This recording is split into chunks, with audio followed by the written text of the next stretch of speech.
ॐ सहनाववतु सहनौ भुनक्तु सह वीर्यङ्करवावहै तेजस्विनावधीतमस्तु मा विद्विषावहै। ॐ शान्ति शान्ति शान्तिः। सदाशिवसमारम्भाम्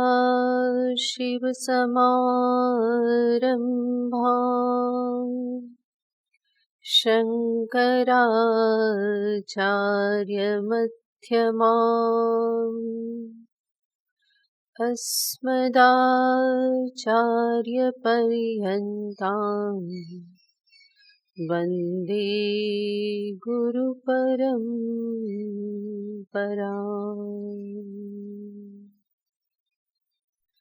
नमः श्रीशङ्करानन्द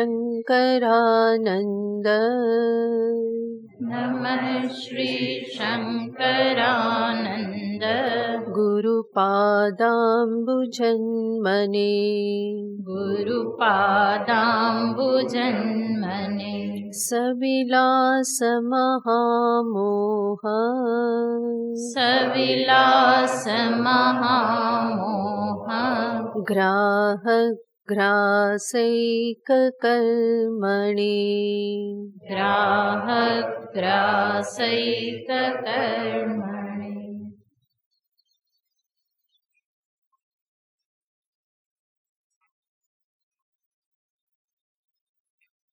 दसमो श्लोक।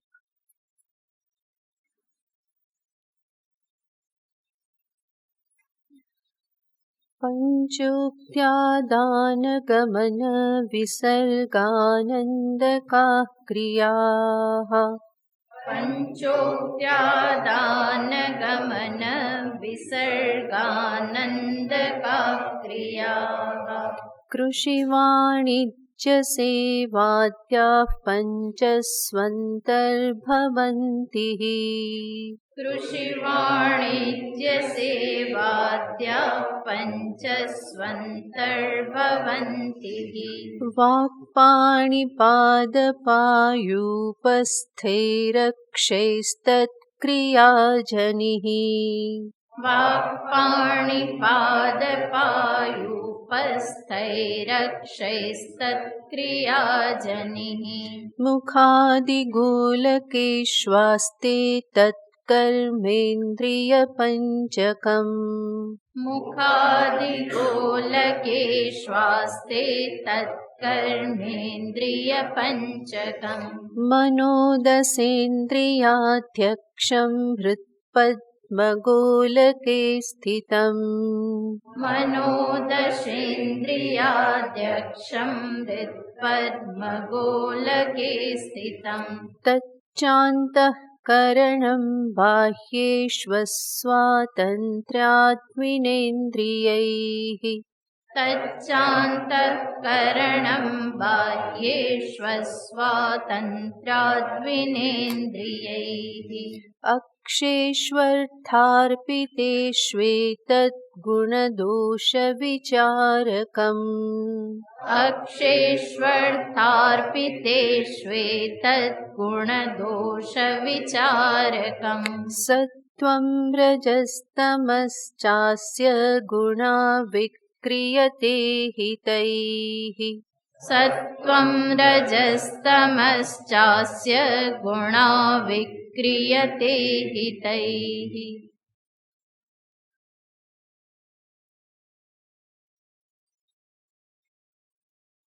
મહાભૂત વિવેક પ્રકરણ।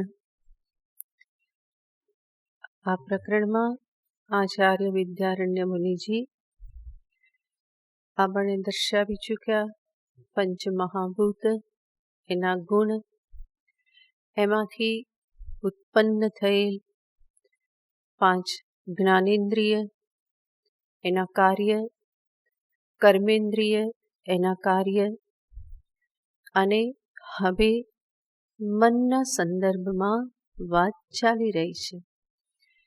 મન અને શું? તો એના અનુસંધાનમાં આચાર્યએ કહ્યું કે મન યાને જે દસેન્દ્રિયાધ્યક્ષમ, સર્વ ઇન્દ્રિયોનું જે અધ્યક્ષ છે. કારણ કે મન વગર ઇન્દ્રિય પોતાના વિષયને ગ્રહણ કરી શકતી નથી, તો એને મનની આવશ્યકતા છે. એટલા માટે જ મન ન હોય તો જોતા હોવા છતાં પણ રૂપ ગ્રહણ નથી થતું. મન ન હોય તો શબ્દ સાંભળવા છતાં પણ શબ્દ ગ્રહણ નથી થતા. તો બધી જ ઇન્દ્રિયોની પાછળ મનની આવશ્યકતા છે. તો મનઃ દશેન્દ્રિયાધ્યક્ષમ. અને મન ક્યાં રહેશે? હૃત્પદ્મ ગોલકે. હૃદય કમળ એ એનું સ્થાન છે. આ મન એ અંતઃકરણ છે, યાને અંદર રહેલું કરણ છે. ઇન્દ્રિયોને બહિષ્કરણ કહેવામાં આવે છે, મન અંતઃકરણ છે. અને આ મન બાહ્ય વિષયને ગ્રહણ કરવામાં ઇન્દ્રિયની અપેક્ષા રાખે છે. ઇન્દ્રિય વગર બાહ્ય શબ્દ સ્પર્શ રૂપ રસને એ ગ્રહણ કરી શકતું નથી. સાથે સાથે 13મા શ્લોકમાં મનના વિશે 5મી બાબત દર્શાવતા આચાર્ય કહેશે, અક્ષેષુ અર્થાર્પિતેષુ એતત ગુણદોષ વિચારકમ. આ મન કેવું છે? તો કે ગુણ દોષનો વિચાર કરનાર છે. ક્યારે ગુણ દોષનો વિચાર કરે છે?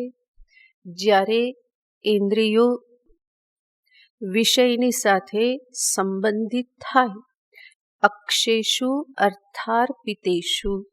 અક્ષયા ઇન્દ્રિય જે છે એ જ્યારે અર્થને અર્પિત કરે, અને અર્થને ગ્રહણ કરે, અર્થની સાથે જ્યારે એનો સંબંધ થાય, સંપર્ક થાય, સંયોગ થાય, ત્યારે એતત મનઃ, ત્યારે આ મન શું બની રહેશે? ગુણદોષ વિચારકમ. એ વિષયના સંદર્ભમાં ગુણ અને દોષનો વિચાર કરનારું આ મન છે. ઇન્દ્રિય વિષયને ગ્રહણ કરે છે, પરંતુ વિષયના ગુણદોષનો વિચાર ઇન્દ્રિય કરતી નથી. ગુણદોષ યાને એ સારું છે કે પછી અનુચિત છે, એ પ્રકારનો વિચાર મન કરે છે. ઇન્દ્રિય એવો વિચાર કરતી નથી. ઇન્દ્રિય તો વિષયોને ગ્રહણ કરી જ લે છે, પ્રવૃત્ત થઈ જાય છે. પણ ત્યાર પછી મન એના ગુણદોષનો વિચાર કરે છે. અને મન ગુણદોષનો વિચાર કેવી રીતે કરે છે? તો એના માટે ફરી પાછું નિયામક પરિબળ છે મનમાં રહેલા સંસ્કારો. ગુણદોષનો વિચાર મનમાં રહેલા પૂર્વ સંસ્કારોથી થાય છે.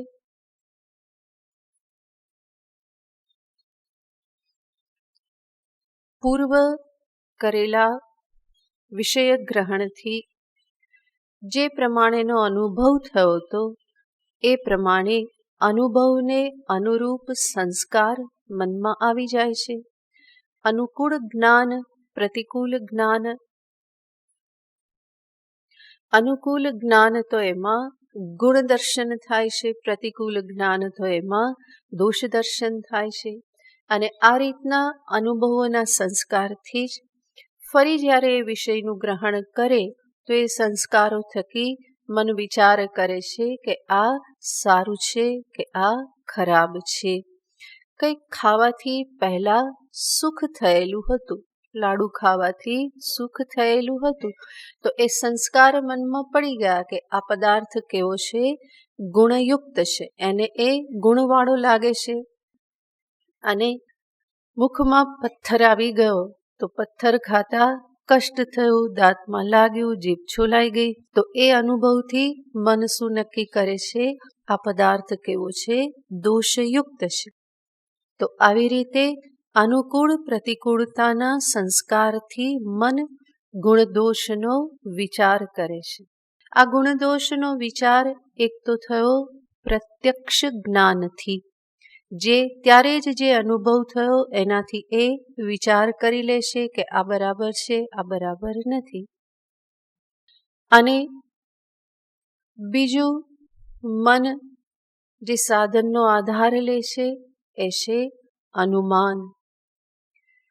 પ્રત્યક્ષ અનુભવથી ગુણ દોષનો વિચાર કરે છે અને સાથે સાથે અનેક વખત અનુમાન થકી એ ગુણ દોષનો વિચાર કરે છે.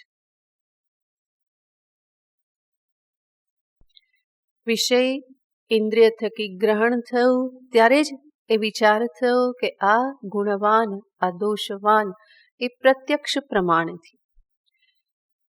એના પછી અનુમાન પ્રમાણથી પણ મન ગુણદોષનો વિચાર કરે છે.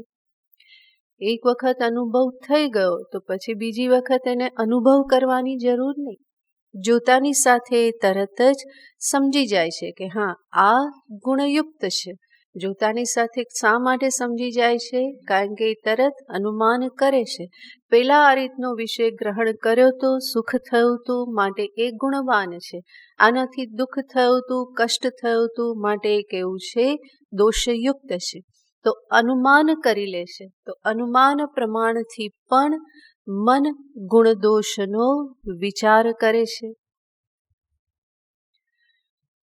પ્રત્યક્ષ અનુમાન અને ત્યાર પછી મન ત્રીજું પ્રમાણ ઉપયોગમાં લે છે, શબ્દ પ્રમાણ.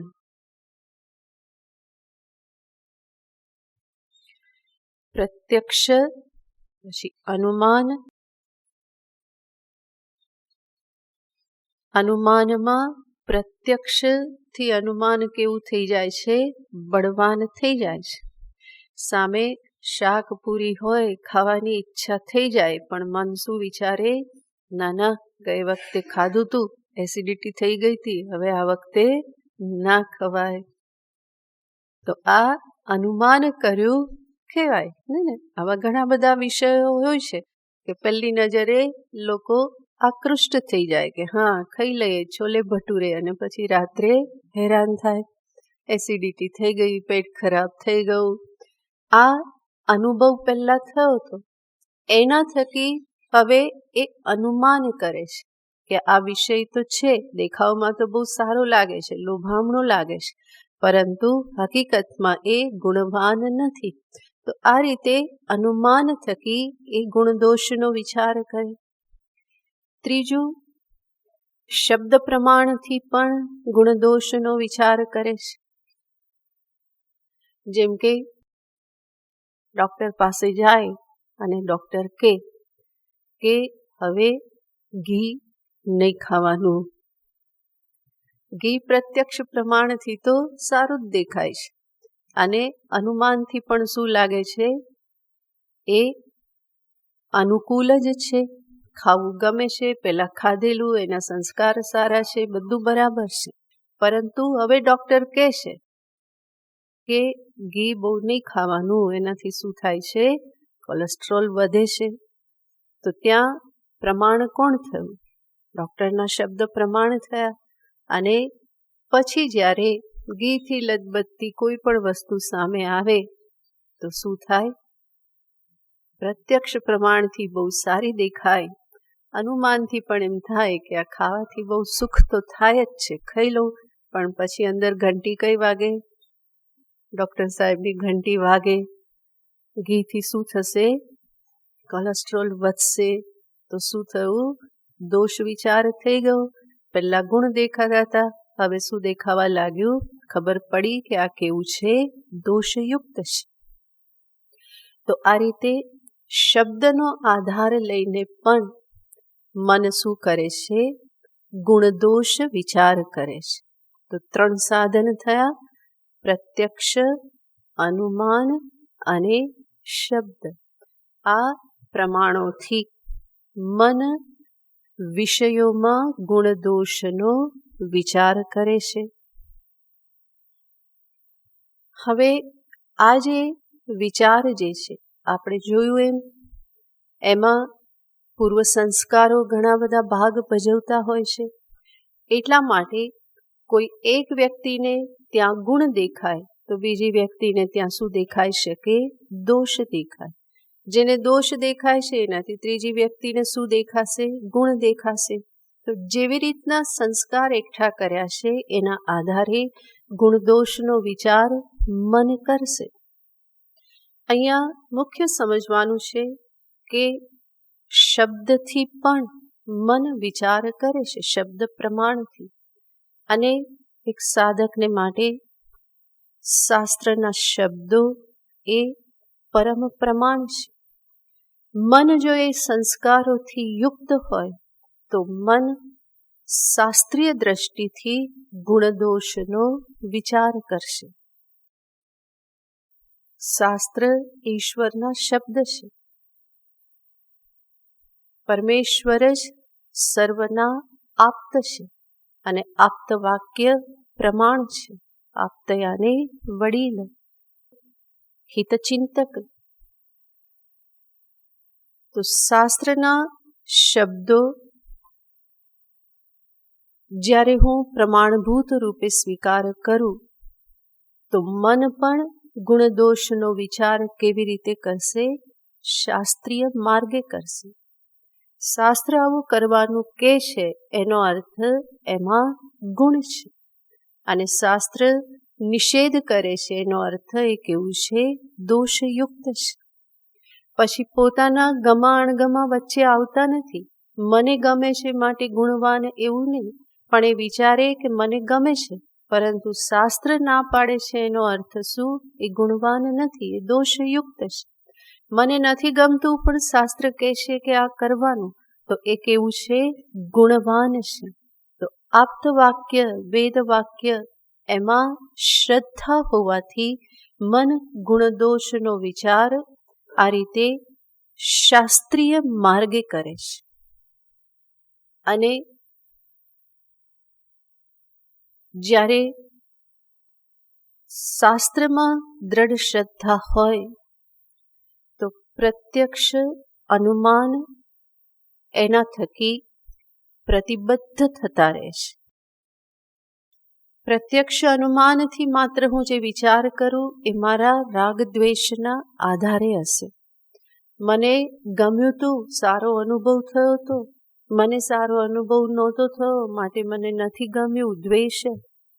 તો આ રાગ દ્વેષને એક બાજુ રાખી પ્રત્યક્ષ અનુમાનને એની ઉપરવટ થઈને પણ મન કોનો સ્વીકાર કરશે?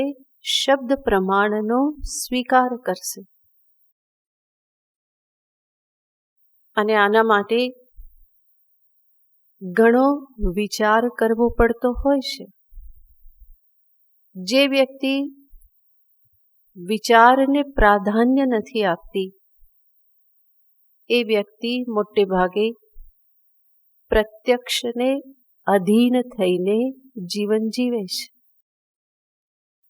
વિચાર કરવામાં જે વ્યક્તિ પાછળ છે, મંદ છે, કમજોર છે, પ્રાધાન્ય નથી આપતી, એ વ્યક્તિ મોટે ભાગે કેવી હોય છે? પ્રત્યક્ષ જીવી હોય છે. પ્રત્યક્ષ જીવી અને દેખાય, અનુભવાય એટલું જ એ સત્ય માનીને આગળ વધી જાય. વિશેષ વિચાર કરતો નથી. પરંતુ સાધકને માટે આવી રીતનું જીવન કલ્યાણકારી નથી. એણે જીવનમાં વિચારને પ્રાધાન્ય આપવું રહ્યું. જે કંઈ પણ એ અનુભવ કરે છે, જે પણ એના સંસ્કારો એકઠા થયેલા છે, અને જે શાસ્ત્ર એને જે હિતકારી દર્શાવે છે, આ બંનેની વચ્ચે હંમેશા એને તુલના કરતા રહેવું જોઈએ. અને એ જ તો વિચાર છે.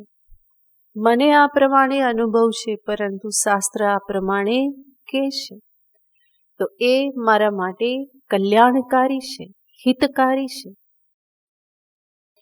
આવી રીતનો વિચાર જે નથી કરતો એના માટે વિકાસની સંભાવના બહુ રહેતી નથી. મોટે ભાગે કોઈ સ્તરે વિશેષ વિચાર થતો નથી. અને તો કોઈ વિશેષ વિકાસ પણ નહીં થાય. પણ ભગવાને જે મન આપેલું છે એ કેવું છે? વિચારક છે. યાને એનામાં વિચાર કરવાની શક્તિ છે. તો પછી એનો ઉપયોગ શા માટે ન કરવો? ભગવાન દ્વારા જ આપેલી આ શક્તિ છે, તો એ વિચાર કરી એ શક્તિનો ઉપયોગ કરવાનો જ હોય. તો મન ગુણદોષ વિચારક છે. અને આ મન જેના સંદર્ભમાં આગળ કહે છે એ સાત્વિક, રાજસિક, તામસિક બનતું રહેતું હોય છે. સત્વ, રજસ, તમસના આધારે એ વિકારને પ્રાપ્ત થતું રહેશે. મનના સંદર્ભમાં આ વિશેષ વાત અહીંયા આચાર્ય કહે છે. અત્યાર સુધીમાં કેટલી વાત કરી? સૌથી પહેલા શું કીધું? મન અધ્યક્ષ છે. મન ઇન્દ્રિયોનું અધ્યક્ષ છે. પછી મન પદ્મ ગોલકમાં રહેશે. ત્યાર પછી મન અંતઃકરણ છે. એ અંતઃકરણ આંતરિન્દ્રિય છે. હા, અંતઃકરણ છે. પછી વિષયોની સહાય, બાહ્ય વિષયને ગ્રહણ કરવામાં ઇન્દ્રિયોની અપેક્ષા રાખે છે. 4 બાબત થઈ. 5મું ગુણદોષનું વિચારક છે. અને 6ઠું કહે છે એ સત્વ, રજસ અને તમ ગુણના આધારે વિક્રિયાને પ્રાપ્ત કરતું રહે છે. તો અંતે તો મન એ ત્રિગુણાત્મિકા માયામાંથી જ આવેલું છે. અને એટલા માટે એમાં પણ આ 3 ગુણ છે, સાત્વિક, રાજસિક અને તામસિક અવસ્થાને એ પ્રાપ્ત કરે છે. જ્યારે મન સાત્વિક હોય તો એમાં વૈરાગ્ય વૃત્તિ હોય છે. મન રાજસિક હોય તો એમાં રાગાત્મિકા વૃત્તિ હોય છે. અને મન તામસિક હોય તો એમાં આળસ, પ્રમાદનું પ્રાધાન્ય હોય છે. તો આ 3 અવસ્થા મન પ્રાપ્ત કરતું રહે છે. હવે દર્શાવે છે એ જ કે સાત્વિક અવસ્થા એમાં મનમાં કેવા ગુણો હોય, રાજસિકમાં કેવા હોય, તામસિકમાં કેવા હોય. આગળનો શ્લોક. વૈરાગ્યમ ક્ષાંતિરૌદાર્યમિત્યાદ્યા સત્વસંભવાઃ. વૈરાગ્યમ ક્ષાંતિરૌદાર્યમિત્યાદ્યા સત્વસંભવાઃ. કામ, ક્રોધો, લોભયત્નાવિત્યાદ્યા રજસો સ્થિતાઃ. કામ, ક્રોધો, લોભયત્નાવિત્યાદ્યા રજસો સ્થિતાઃ. વૈરાગ્યમ ક્ષાંતિરૌદાર્યમિત્યાદ્યા સત્વસંભવાઃ. કામ, ક્રોધો, લોભયત્નાવિત્યાદ્યા રજસો સ્થિતાઃ. મન મૂળભૂત રીતે સત્વમાંથી ઉત્પન્ન થયેલું છે. પહેલા આવેલું જ છે. સમષ્ટિ સત્વગુણમાંથી મનની ઉત્પત્તિ થયેલી છે. તો સ્વભાવતઃ મન એ કેવું છે? સત્વગુણી છે.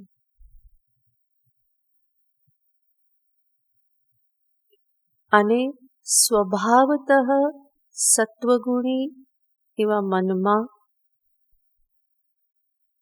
આત્મતત્વને જાણવાનું સામર્થ્ય છે.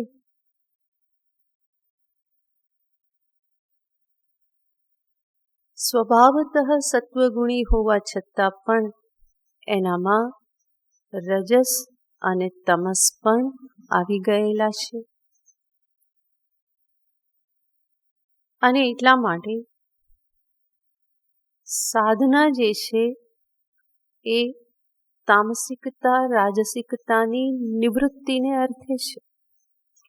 અને એ જેટલી નિવૃત્ત થાય એટલી જ અંતઃકરણની શુદ્ધિ કહેવામાં આવે છે. બલકી સત્વયુક્ત અંતઃકરણ એ જ શુદ્ધ અંતઃકરણ છે.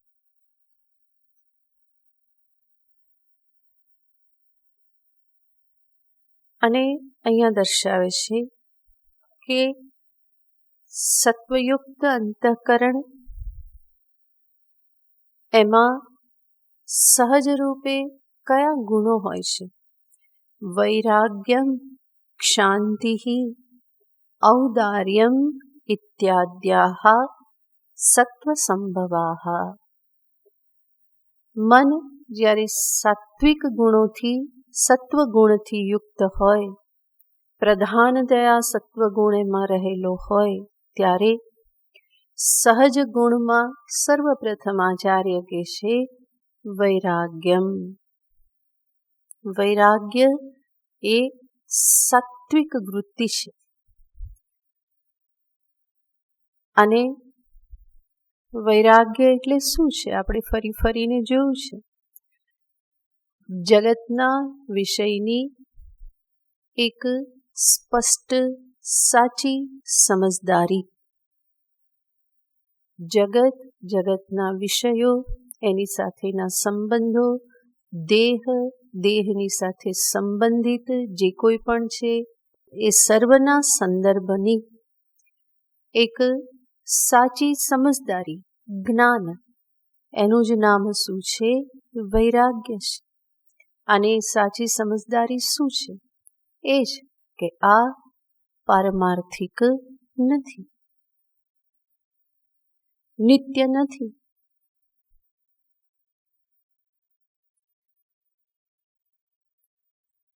જગતની અનિત્યતા, દુઃખરૂપતા, એનું પરાધીન સત્તાકત્વ, આ બધું સ્પષ્ટ હોવું એ જ છે સાચી સમજદારી. અને આ બધું સ્પષ્ટ હોય તો એ સર્વ તરફથી ઉપરામતા એ જ વૈરાગ્યની અભિવ્યક્તિ છે. અને આવી સમજદારી પૂર્વકની ઉપરામતા હોય તો એ મન હંમેશા કેવું રહેશે? શાંત સમાહિત રહેશે. અને એવા શાંત સમાહિત મનમાં જ આત્મતત્વ પ્રકાશિત થાય છે.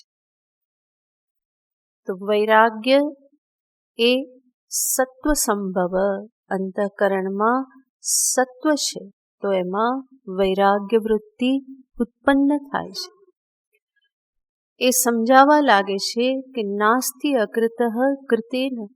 પોતાની ઈચ્છા શું છે એ ઈચ્છાની પૂર્તિ કેવી રીતે થાય, કેવી રીતે જગતના વિષયો, સંબંધો મારી એ ઈચ્છાની પૂર્તિ ન કરી શકે. તો નાસ્તિ અકૃત કૃતેન, આ સમજાઈ જવું એ વૈરાગ્યનો જ, વૈરાગ્યની અભિવ્યક્તિ છે. તો આ રીતે સત્વગુણી અંતઃકરણમાં વૈરાગ્ય સહજ છે. સાથે સાથે બીજો ગુણ કહે છે ક્ષાંતિ, યાને ક્ષમા ભાવ. નુકસાન પહોંચાડનાર પ્રત્યે પણ અંતરમાં એને નુકસાન કરવાનો વિચાર ન આવવો, એ શું છે? ક્ષમા ભાવ છે. મને નુકસાન પહોંચાડનાર પ્રત્યે લેશ માત્ર પણ અંતરમાં મેં સહન કર્યું, હવે એ પણ સહન કરે એવો ભાવ ન આવે, બલકી એના પણ મંગલની જ કામના થાય. તો એ સાચો ક્ષમા ભાવ છે. ભગવાનના ચરિત્રમાં અનેક પ્રસંગોમાં આવો ક્ષમાભાવ જોવામાં આવે છે. બહુ પ્રસિદ્ધ પ્રસંગ ભૃગુમુનિનો. ભૃગુમુનિ વિષ્ણુજીના વક્ષસ્થળ પર પગથી લાત મારે તો પણ ભગવાન શું કરે, જલ્દી જલ્દી બેઠા થઈ જાય અને એમના પગને હાથમાં લઈને, ચરણને હાથમાં લઈને કે, અરે મુનિજી, આપના પગમાં તો કોઈ કષ્ટ નહીં થયું ને? મારી છાતી વક્ષસ્થળ તો બહુ કઠોળ છે, આપના ચરણ કમળ બહુ કોમળ છે, આપને કોઈ કષ્ટ તો નહીં થયું ને? તો લાત મારનારને પણ ભગવાન શું કહે છે, આવી રીતે એના ચરણ કમળને એ કષ્ટ થયું નથી ને એની ચિંતા કરે છે. તો આ ક્ષમાની પરાકાષ્ઠા છે. એવી જ રીતે મહાપુરુષોના જીવનમાં પણ આવી ક્ષમાના દ્રષ્ટાંતો હંમેશા જોવા મળે છે. તો એ બધા ગુણ કે એવા બધા વ્યવહારો જે છે ક્યારે સંભવ બને છે, જ્યારે અંતર કેવું હોય, સત્વથી યુક્ત હોય, એમાં આવા ક્ષમા ભાવ ઉત્પન્ન થાય. માટે કહ્યું ક્ષાંતિ, ક્ષમા એ કેવું છે, સત્વ સંભવાહ. આ ગુણો સત્વથી ઉત્પન્ન થાય છે, સત્વગુણમાં આ પ્રમાણે રહે છે.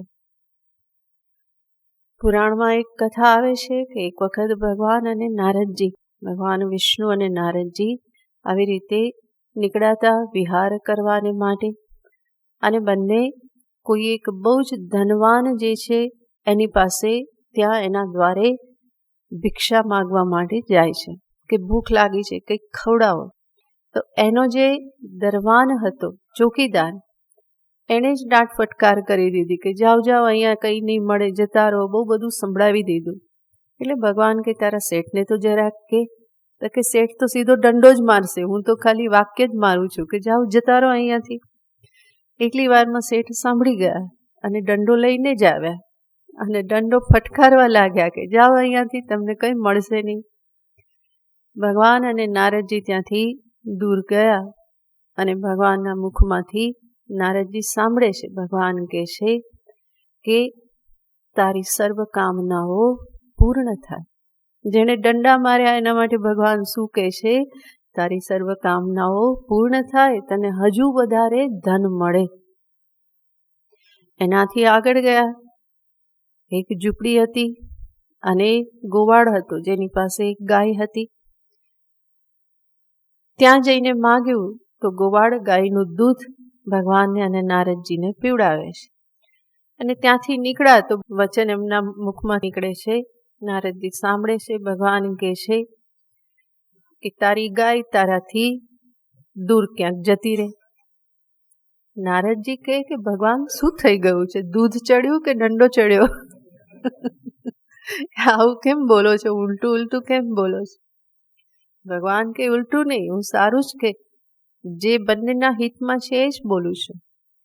કે પહેલો જે દંડો મારનાર હતો એને ધનની કામના હતી, એ ધનના મદમાં જ આટલો ક્રૂર બનેલો છે અને એ ક્રૂરતાના કારણે આવી રીતે એ પાપ કરે છે. પણ કે મારું દર્શન તો અમોઘ છે એટલે એની કામના તો પૂર્ણ થવી જોઈએ. એને હજુ પણ ધનની કામના છે, મારા દર્શન કર્યા તો એની એ કામના તો પૂર્ણ થશે જ. પણ સાથે સાથે જેટલું ધન વધશે એટલી એની ક્રૂરતા વધશે, એની પાપ વૃત્તિ પણ વધશે અને જેના પરિણામે એ નરક પ્રાપ્ત કરશે. આપણને દંડા મારવાનું ફળ પણ એને શું મળશે? નરક પ્રાપ્તિ તો થવાની જ છે. તો કહેશે મારો તો સ્વભાવ છે જેને જે જોઈએ તે આપું, એને કામના એની પૂર્ણ થાય એ પ્રમાણે મેં કહ્યું. અને આ ગોવાળ જે છે, જેની બધી જગ્યાએથી વૃત્તિ હટી ગઈ છે અને કેવળ મારામાં મન લગાવે છે, પણ એક ગાય બાકી રહી ગઈ છે. હું આવું અને મારી સાથે એના અંતરમાં કોણ આવે છે? ફરી ફરીને એ ગાય આવે છે, ગાય માટે આસક્તિ છે અને એની છોડાવવાને માટે મેં એને શું કહ્યું? એની ગાય એનાથી વિમુખ થઈ જાય, છોડીને ક્યાંક જતી રહે, કે જેથી કરીને એ સંપૂર્ણપણે એના મનને મારામાં લગાવી શકે. તો ઈશ્વરનું સ્વરૂપ કેવું છે? સર્વહિતકારી છે. સર્વનું મંગલ એમના અંતરમાં હંમેશા છે, કારણ કે એમની ઉપાધિ પણ કેવી છે કે શુદ્ધ સત્વગુણી માયા સત્વથી જ ભરપૂર છે અને એટલા માટે હંમેશા મંગલ કામના જ છે. સર્વ જીવોના હિતનો જ વિચાર કરે છે. તો એ સત્વ થકી જ છે. જીવના અંતરમાં પણ જેટલે અંશે સત્વગુણ હશે એટલે અંશે એ અંતરમાં ક્ષમા ભાવને ધારણ કરી શકશે. ત્રીજું કે છે ઔદાર્ય, ઉદારતા. કોઈ અપેક્ષાથી મારી પાસે આવે, એને આવશ્યકતા છે, તો જે કંઈ પણ મારી પાસે છે એમાંથી હું એને શક્તિ મુજબ પ્રદાન કરું, આપું. આજે આપવાનો ગુણ જે છે એ સત્વમાંથી જ આવે છે. ઉદારતા, જ્યાં હંમેશા વહેંચવાની વૃત્તિ થાય છે, સંગ્રહની વૃત્તિ નથી, પરંતુ હંમેશા આપવાની વૃત્તિ છે. આ ઉદારતા એ સત્વગુણ થકી જ અંતરમાં આવે છે. તો 3 ગુણ ભગવાને દર્શાવ્યા અને આગળ કહેશે ઇત્યાદિ. ઇત્યાદિથી બાકીના સર્વ દૈવી ગુણ જે છે એ બધાને લઈ લેવાના. શમ દમ આદિ જે પણ છે દૈવી સંપત્તિ, એ દૈવી સંપત્તિ સત્વ સંભવાહા, એ દૈવી સદગુણો બધા કહેવાશે સત્વથી જ ઉત્પન્ન થાય છે. ત્યાર પછી આગળ ભગવાન કહેશે કે જ્યારે મનમાં રજોગુણનું પ્રાધાન્ય હોય તો કેવી વૃત્તિઓ હોય છે? કામ, ક્રોધ, લોભ, યત્ન. સત્વગુણ વખતે ભગવાને કહ્યું વૈરાગ્ય. એનાથી વિરુદ્ધ શું છે? કામના. તો રજોગુણ જ્યારે અંતરમાં હોય તો અનેક પ્રકારની કામનાઓ, ઈચ્છાઓની ઉત્પત્તિ થાય છે. હજુ જોઈએ, અલમ બુદ્ધિ આવતી નથી. અનેક પ્રકારની જુદી જુદી ઈચ્છાઓ, આ પણ કરી લઉં, પેલું કરી લઉં, આ મેળવી લઉં, પેલું મેળવી લઉં. ઘણી બધી ઈચ્છાઓ, કામનાઓથી મન ગ્રસ્ત રહેશે. તો ત્યારે એ રજોગુણ એમાં પ્રધાન છે. ત્યાર પછી કહ્યું કામ, ક્રોધૌ. ક્રોધ સત્વગુણી અંતઃકરણમાં બીજું શું કહ્યું હતું? ક્ષમા ભાવ. એનાથી વિપરીત શું છે? ક્રોધ. ક્ષમાનું કોઈ નામ નિશાન નહીં. નાની નાની વાતમાં શું થતું રહે? ક્રોધ આવતો રહે. તો એ રજોગુણી અંતઃકરણ છે, રજોગુણ પ્રધાન અંતઃકરણ છે. કોઈ પણ બાબત જેમાં પોતાના મનનું નહીં થયું, પોતાનું ધાર્યું નહીં થયું, તો તરત જ બીજા ઉપર એનો દોષ ઢાળી દેવામાં આવે અને કોઈને કોઈ રીતે કઠોરતાનું પ્રગટીકરણ થાય તો એ શું કહેવામાં આવે છે? ક્રોધ કહેવામાં આવે છે. શરીરથી, વાણીથી, કોઈ પણ રીતે આ પ્રકારની કઠોરતા પ્રગટ થાય તો એ ક્રોધ છે. ક્યારે? જ્યારે પોતાનું ધાર્યું ન થાય ત્યારે. પણ સાધકે તો હંમેશા સમજવાનું છે કે જીવનમાં જે કંઈ પણ થાય છે એ અંતે મારા જ કર્મનું પરિણામ છે. બીજા તો નિમિત્ત બને છે. નિમિત્ત ઉપર શું ગુસ્સો કરવાનો? નિમિત્તને દોષ આપવાથી શું થવાનું? દોષ તો મૂળભૂત ક્યાં છે? મારા જ કર્મોમાં દોષ છે. ભગવાન ભાષ્યકાર ક્યાંક કહે છે કે આ નિમિત્ત ને કર્મ ને બીજાના દોષ ને આ બધાના વિચારને કોઈ સ્થાન જ નથી. સૌથી પહેલી તો આપણી ભૂલ એ કે આપણો જન્મ થયો. પછી કોને દોષ આપશો? જન્મ પામ્યા એ જ શું બતાવે છે? તમારી મોટામાં મોટી ભૂલ. શા માટે? કારણ કે આની પહેલા પણ માનવ જન્મ મળ્યો હશે, પણ ત્યારે એવો પ્રયત્ન નહીં કર્યો કે આત્મજ્ઞાન પ્રાપ્ત કરી અને મુક્ત થઈ જઈએ. તો બેદરકારી કોની છે? પોતાની જ બેદરકારી છે. પોતાનો જ કસૂર છે કે આ જન્મ પ્રાપ્ત કર્યો. જન્મ પ્રાપ્ત કર્યો તો આગળનું ઘણું બધું પ્રાપ્ત થવાનું જ છે, પછી તો ટાળી શકવાના નથી.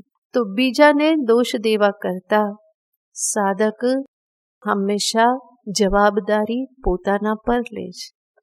અને આવી રીતે જ્યારે શીખે તો જ એ સાધક બન્યો કહેવાય. બાકી બહાર દોષના ટોપલા હંમેશા ઢાળતા જવું એ તો જન્મો જન્મથી કરતા આવ્યા છીએ. પણ જ્યાં સુધી અંતરમાં સાત્વિકતા નથી આવતી તો આ સમજમાં આવતું નથી. રજોગુણી અંતઃકરણ હંમેશા બીજાને દોષ આપતું રહે, હંમેશા ક્રોધને માટે જ એ પ્રવૃત્ત થાય છે. ત્રીજું કહે છે લોભ. રજોગુણી અંતઃકરણ જે છે એમાં લોભ પ્રાપ્ત થાય છે.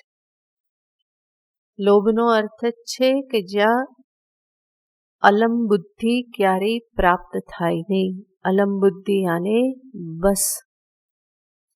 બસ હવે બહુ થયું એવું ક્યારેય લાગે નહીં, બલકે હંમેશા કેવી લાગે? અધૂરપ જ લાગે. હજુ જોઈએ, હજુ જોઈએ, હજુ જોઈએ. એટલું જ નહીં, મારી પાસે છે એ મારી પાસે જ હંમેશા રહેવું જોઈએ. એ પણ લોભનો એક પ્રકાર છે. બાકી તો વધારે મળતું જાય અને વેચતા જાય તો વાંધો નથી, પણ પોતાનું પોતાની પાસે જ રહેવું જોઈએ અને એમાં હંમેશા અભિવૃદ્ધિ થવી જોઈએ. આ પ્રકારની વૃત્તિ જે છે એને લોભ વૃત્તિ કહેવામાં આવે. અને આવી લોભ વૃત્તિ એ રજોગુણથી જ અંતરમાં ઉત્પન્ન થાય છે. તો કામ, ક્રોધ, લોભ. ત્યાર પછી કહેશે યત્ન. રજોગુણી વ્યક્તિ હંમેશા કંઈ ને કંઈ કરતો જ રહે છે.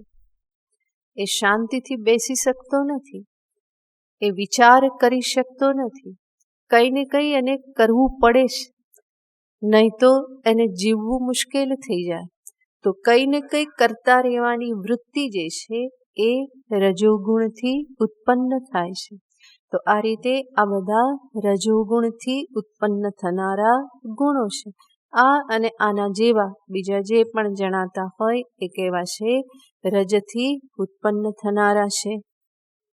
ત્યાર પછી તમસને દર્શાવતા કહેશે આલસ્ય ભ્રાંતિ તંદ્રાદ્યા વિકારાસ્તમસોત્થિતાઃ. आलस्य भ्रान्तितन्द्रात्या विकारास्तमसोत्थिताः. सात्विके पुण्यनिष्पत्तिः पापोत्पत्तिश्च राजसैः. सात्विकैः पुण्यनिष्पत्तिः पापोत्पत्तिश्च राजसैः. तामसेर्नो भयं किन्तु वृथा युःक्षपणं भवेत्. तामसैर्नो भयं किन्तु वृथा युःक्षपणं भवेत्. अत्राहं प्रत्ययीकर्तेत्येवं लोकप्यवस्थितिः. अत्राहं प्रत्ययीकर्तेत्येवं लोके व्यवस्थितिः. आलस्य भ्रान्तितन्द्राद्या विकारास्तमसोत्थिताः. सात्विकैः पुण्यनिष्पत्तिः पापोत्पत्तिश्च राजसैः. तामसेनो भयं किन्तु वृथा युःक्षपणं भवेत्. अत्राहं प्रत्ययीकर्तेत्येवं लोके व्यवस्थितिः. आलस्य भ्रान्ति तंत्राद्याः विकाराः तमसोत्थिताः. तमोगुणથી થનારા વિકારો સર્વપ્રથમ કે છે આલસ્ય. આળસ. આળસ કોણ નથી જાણતું? બધાને ખબર છે આળસ એટલે શું, પણ એની વ્યાખ્યા પણ કરવામાં આવતી હોય છે, જેથી કરીને આપણે એને સ્પષ્ટ રૂપે સમજી શકીએ. કર્તવ્ય કર્મના સંદર્ભમાં સામર્થ્ય હોવા છતાં પણ ન કરવાની વૃત્તિ.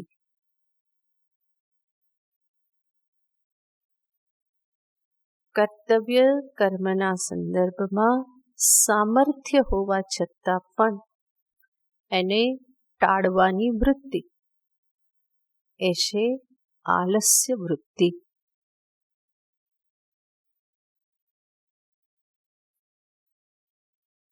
મહત્વનો શબ્દ છે સામર્થ્ય હોવા છતાં.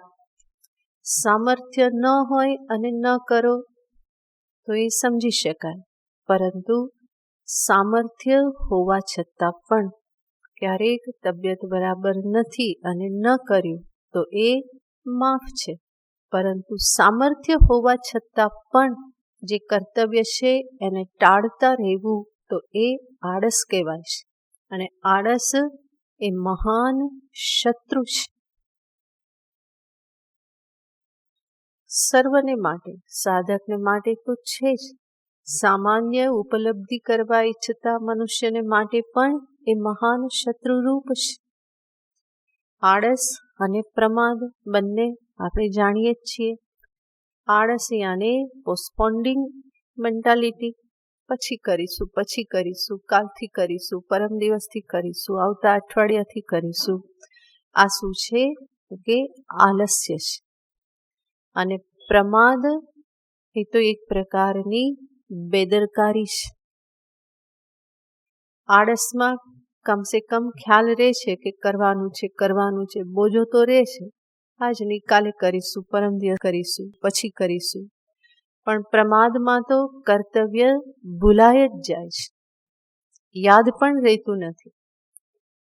બીજું કરવામાં લાગી જાય ને કર્તવ્ય કર્મ ભૂલાઈ જાય, તો પ્રમાદ એના કરતાં પણ ખરાબ છે. એ પણ તમસથી જ ઉત્પન્ન થયેલ વિકાર છે. સામર્થ્ય હોવા છતાં પણ ન કરવું, અસમર્થતા હોય અને ન કરે તો બરાબર છે, પણ ઘણી વખત શું થતું હોય, આલસ્યને અસામર્થ્યમાં ખપાવી દેવામાં આવતું હોય છે. સામર્થ્ય હોવા છતાં પણ એ શું વિચારે, મારાથી તો નહીં થાય.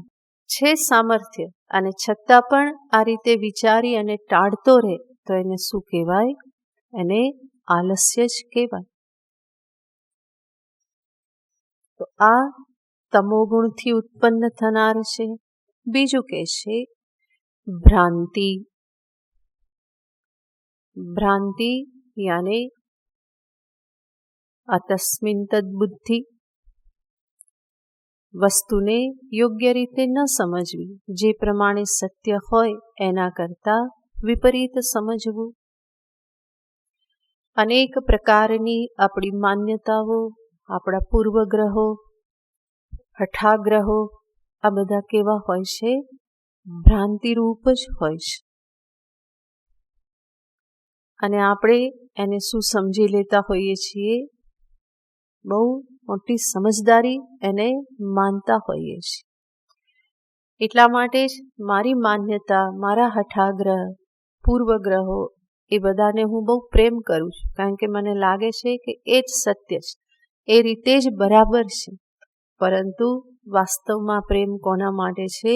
એ ભ્રાંતિ માટે જ છે. ભ્રાંતિને પકડીને બેઠેલા હોઈએ છીએ. શાસ્ત્ર દ્રષ્ટિથી જ્યાં સુધી તમે નિશ્ચય પર ન પહોંચો તો એ નિશ્ચય મોટે ભાગે કેવો હોય છે? ભ્રાંતિરૂપ હોય છે.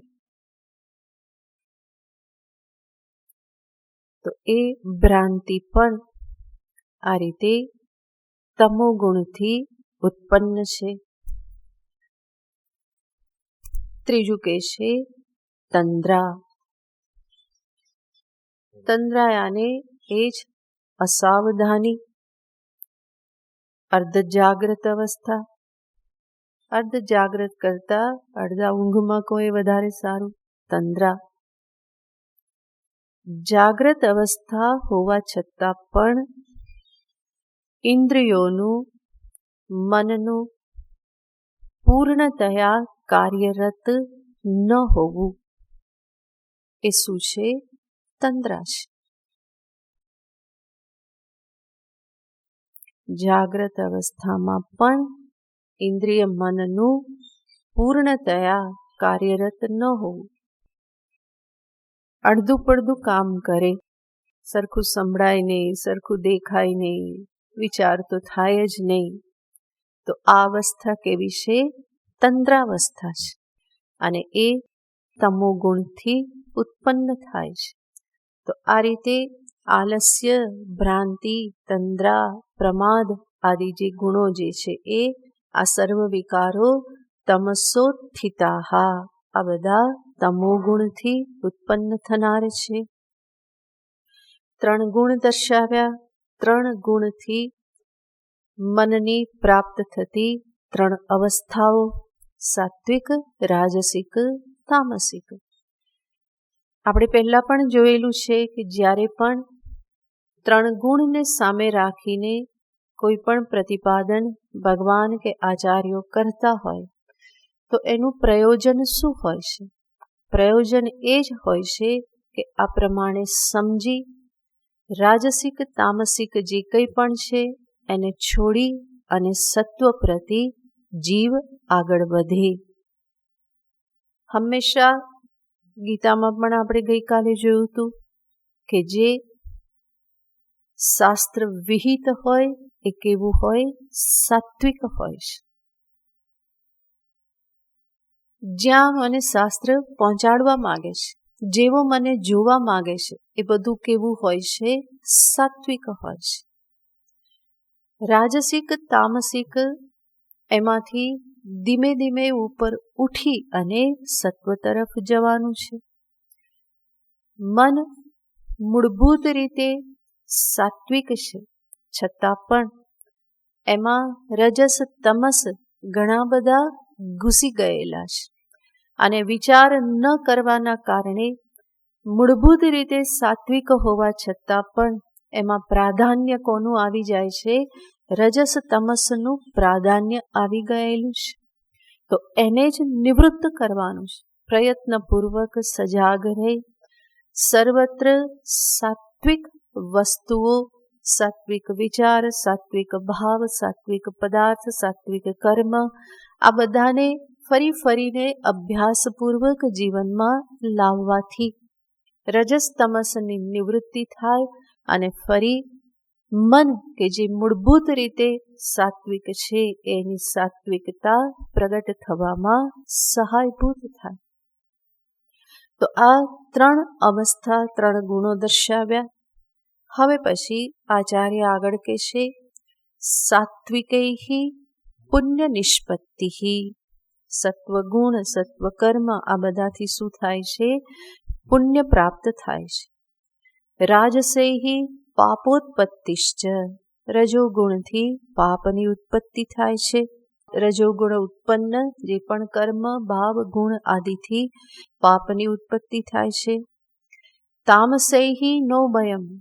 જે તામસિક ગુણ જે છે એનાથી પાપ પુણ્ય કંઈ નહીં, પરંતુ આયુ વ્યર્થ વ્યતીત થાય છે, સમય વ્યર્થ જાય છે. જે મહામૂલો માનવને સમય મળેલો છે એ વ્યર્થ જાય છે.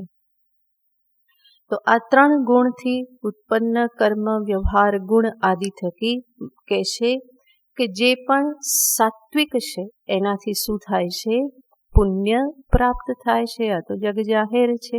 જે પણ સાત્વિક છે એનાથી મનુષ્યનું કલ્યાણ થાય છે, કારણ કે એ પુણ્ય ઉત્પત્તિ કરે છે. સાત્વિક બધું જ કેવું છે? શાસ્ત્ર વિહિત છે અને એટલા માટે પુણ્યોત્પત્તિ થવાની જ છે. રાજસૈહિ પાપોત્પત્તિશ્ચ. રાજસિક જે કંઈ પણ છે એનાથી પાપ ઉત્પત્તિ. આ જે કહ્યું અહીંયા ખાસ સમજવાનું છે કે સત્વ પ્રધાન એવા રજોગુણ કે રાજસિક કાર્ય એનાથી પણ પુણ્ય ઉત્પત્તિ થાય છે, પાપ ઉત્પત્તિ થતી નથી. પરંતુ તમસ પ્રધાન રજોગુણી એવા કાર્યો કે ભાવોથી પાપની ઉત્પત્તિ થાય છે. તો કેવલ રજોગુણ કે રાજસિક જે છે એ સર્વથી પાપોત્પત્તિ થાય છે એવું નથી, પરંતુ તમ પ્રધાનથી થાય છે. સત્વ પ્રધાન એવા રજોગુણી કાર્ય પણ કેવા છે, પુણ્યને ઉત્પન્ન કરનાર છે. જેમ તીર્થાટન છે તો રજોગુણ પ્રધાન કાર્ય, રાજસિક કાર્ય છે, પણ રાજસિક કર્મ હોવા છતાં પણ એ કેવું છે, એમાં સત્વ પ્રધાન છે, ઈશ્વર પ્રધાન છે, અને એટલા માટે એનાથી શું થાય છે, પુણ્ય ઉત્પત્તિ થાય છે. ગંગા સ્નાન રાજસિક કાર્ય છે, કોઈ પણ કર્મ એ કેવું છે, રાજસિક છે. તો ગંગા સ્નાન કરો તો એ રજોગુણ જ છે, છતાં પણ એ કેવું છે, સત્વ પ્રધાન છે. માટે ગંગા સ્નાનથી પણ શું થાય છે, પુણ્યની ઉત્પત્તિ થાય છે. તો જ્યારે અહીંયા આ રીતે કહેલું છે તો અર્થ આ પ્રમાણે જ લગાવવાનો. સત્વયુક્ત એવા રાજસિક કાર્ય, સત્વ પ્રધાન એવા રાજસિક કર્મોથી પુણ્યોત્પત્તિ છે. કેવલ તામસ પ્રધાન એવા રાજસિક કાર્યથી શું થાય છે, પાપોત્પત્તિ થાય છે. વિશેષ તમો ગુણ મિશ્રિત રાજસ કાર્યથી પાપોત્પત્તિ, વિશેષ સત્વગુણ મિશ્રિત રાજસ કાર્યથી પુણ્યની જ ઉત્પત્તિ થાય છે.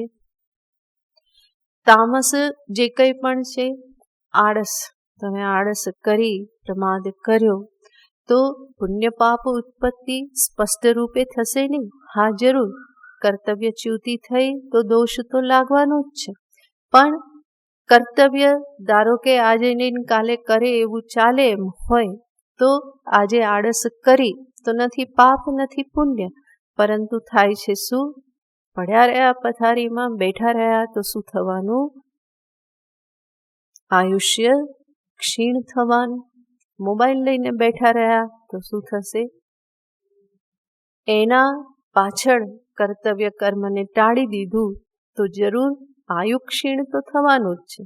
અને સરખું જો ના જોયું, એમાં વિવેક ના કર્યો તો કેટલા બધા ખોટા સંસ્કારો પણ ભેગા કરી લેવાના છે. તો વધારામાં એ બધું પણ પ્રાપ્ત થાય છે, જે આગળ જતા ફરી પાછા કોઈ રાજસ કર્મ કરાવશે, કોઈ વિપરીત વૃત્તિને ઉત્પન્ન કરી અને પ્રવૃત્ત કરી દેશે. તો આ બધું બહુ જ મિશ્રિત હોય છે. એકદમ જ આપણે સિક્કો મારી ના શકીએ કે આનાથી આમ જ થશે, આનાથી આમ જ થશે. એટલા માટે જ્યારે વિદ્યારણ્ય મુનિજી આ પ્રમાણે કહે છે તો એની ઉપર ટીકા લખનારા આચાર્યો આવી રીતે સમજાવે છે કે કેવળ રાજસ હોવાથી પાપની ઉત્પત્તિ નહીં થાય, પણ એની પાછળ ઘણા બધા બીજા પરિબળો પણ કામ કરતા હોય છે. તમોગુણમાં પણ આ રીતે અનેક પ્રકારે વિચારવાનું રહેશે. અહીંયા મુખ્યતયા કહેશે વૃથા આયુ ક્ષપણમ ભવે, ખાલી આયુષ્ય સમય જે છે એ વ્યર્થ જવાનો.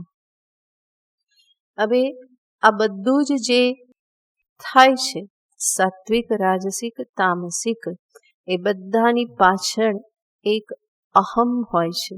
તો કહેશે અહમ પ્રત્યયી, આ સર્વ વૃત્તિ અત્રયાને આ બધી વૃત્તિઓ જે છે એમાં અહમ પ્રત્યયી, હું કરું, હું અહમ ભાવ જેમાં જે આવે છે, જે અહમ ભાવ જે કરે છે એ જ કોણ છે, કર્તા, જેને આપણે જીવ કહીએ, પ્રમાતા કહીએ, કર્તા કહીએ. તો આ બધી વૃત્તિઓની પાછળ જેનો અહમ ભાવ છે, અહમ પ્રત્યયી. હું ઉદાર, હું સાત્વિક, આવી રીતે હું ક્રોધી. આ જે અહમભાવ આ વૃત્તિમાં જે કરે એ કોણ છે, એ જ જીવ છે, એ જ કર્તા છે, જેને અહમ પ્રત્યયી અહીંયા કીધેલ છે. ઇતિ લોક વ્યવસ્થિતિ, આ પ્રમાણે સંસારમાં આ રીતે કહેવામાં આવે છે, લોકમાં આ પ્રમાણે વ્યવસ્થા છે કે આ બધી વૃત્તિઓ સાથે અહમભાવ કરનાર એ જ કોણ છે, જીવ છે, કર્તા છે, મનની સાથે તાદાત્મ્ય કરનાર એ જ પ્રમાતા જીવ છે. વિશેષ પછી જોઈશું. ઓમ પૂર્ણમદઃ પૂર્ણમિદં પૂર્ણાત પૂર્ણમુદચ્યતે પૂર્ણસ્ય પૂર્ણમાદાય પૂર્ણમેવાવશિષ્યતે. ઓમ શાંતિ શાંતિ શાંતિ. હરિ ઓમ શ્રી ગુરુભ્યો નમઃ. હરિ ઓમ.